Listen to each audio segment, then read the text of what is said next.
عائشہ صدیقہ رضی اللہ تعالیٰ عنہ تفوس کی پیغمبر صلی اللہ علیہ وسلم یا رسول اللہ دا خو دومره مبارک شپه ده لیلۃ القدر کچته دا ماته ملاو چیزی او وینم څه دعا وغواړم د الله نه نبی صلی الله علیه وسلم ته فرمایل یا عائشہ زما بی بی عائشہ قولی دا ویا اللهم انک عفو کریم تحب العفو فاعف عنا اے اللہ تم معاف کون کے اللہ تم معافی پسند کے اللہ فاعف عنا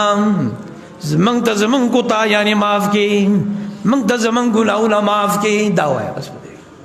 ما او تا تم دغه حکم دی زما او ستا گناہوں زیات زما او ستا نیک انتہائی کمی نو چې من دغه دعا او خپل ربنا بیا خصوصا لیلۃ القدر کی